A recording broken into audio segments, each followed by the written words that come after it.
আমরা এই ফারুকশিয়রের ফরমানকে অ্যানালিসিস করি তাহলে কি কি জিনিস দেখতে পাবো। এক, ট্রেড কনসেশন পেয়ে গেল ব্রিটিশ ইন্ডিয়া কোম্পানি, বাণিজ্য ছাড় পেয়ে গেল, ট্যাক্স ফ্রি বাণিজ্য করতে তারা পাচ্ছে এবং একচেটিয়া ব্যবসা করতে পারছে, অর্থাৎ ওই অঞ্চলে অন্য কোনো শক্তি কিন্তু ব্যবসা বাণিজ্য করতে পারবে না, শুধুমাত্র মনোপলি বিজনেস করতে পারবে তারা।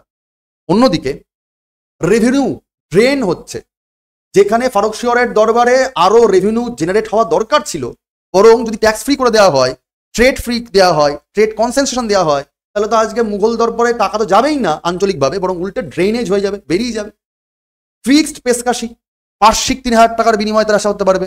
অর্থাৎ বছরে বছরে টাকার যেমন অবমূল্যায়ন কিংবা মুদ্রাস্ফীতি হয়, যাকে আমরা ইনফ্লেশন ডিফ্লেশন বলি, সেই অনুযায়ী বাজার দর হেরদের করে। তোমরা জানো যে দৈনন্দিন জীবনে দেখো না, আজকে সাইকেলের ভাড়া কত, 1 মাস আগে কত ছিল, 1 বছর আগে কত ছিল, কদিন পরে কত হবে। ফুচকার দাম ভাবো না, দৈনন্দিন জীবনে কিন্তু বাড়ছে কমছে, জিনিসপত্রের দাম বাড়া কমা হয়, কিন্তু এদের ব্যাপারে দেখো ফিক্সড পেশকাশি রয়েছে। বছরে বার্ষিক 3,000 টাকা দিলেই বাণিজ্য শুল্ক ব্যবসা করতে পারবে।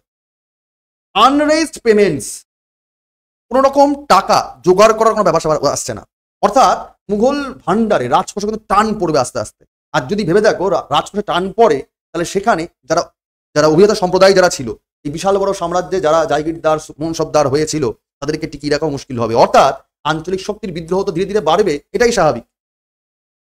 ফারমান এম্বাসি সেই কারণেই তারা এসেছিল।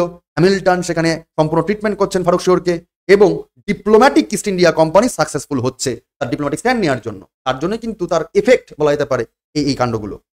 এবং এর মারফত ইস্ট ইন্ডিয়া কোম্পানি তারা ভিলেজ ট্রান্সফার ডিসপুট, মানে গ্রামকে গ্রাম তারা সত্ত্ব নেওয়ার চেষ্টা করতে পারছিল। মুর্শিদ কুলি খাঁর যথেষ্ট অবজেকশন ছিল, তবু তিনি কিছু করতে পারলেন না, কারণ খোদ মুঘল সম্রাট এবং ওয়াজির তারা রাজি হয়ে যাচ্ছে। আঞ্চলিক বিদ্রোহগুলো বাড়ছে, যেটা কিন্তু আমি একটু আগেই বললাম। অর্থাৎ একরকম ভাবে মুঘল দরবারে সম্পদের অবক্ষয় হচ্ছে, এবং এই বিদেশি শক্তিগুলো রাজনৈতিক, অ্যাডমিনিস্ট্রেটিভ এবং বাণিজ্যিক 3 দিক থেকে কিন্তু মুনাফা করছে। অর্থাৎ মুঘল স্বার্থ এবং ইউরোপীয়দের স্বার্থ কিন্তু মুখোমুখি সংঘাতে চলে আসছে। মুঘল স্বার্থের কিন্তু অবক্ষয় হচ্ছে, ইউরোপীয় শক্তি বা বিশেষ করে ব্রিটিশ শক্তির কিন্তু ক্ষমতার উদ্গমন হচ্ছে, আপরাইজিং হচ্ছে। এটা আমরা বলতে পারি ফারুকশিয়রের এই ফরমানের রেজাল্ট থেকে।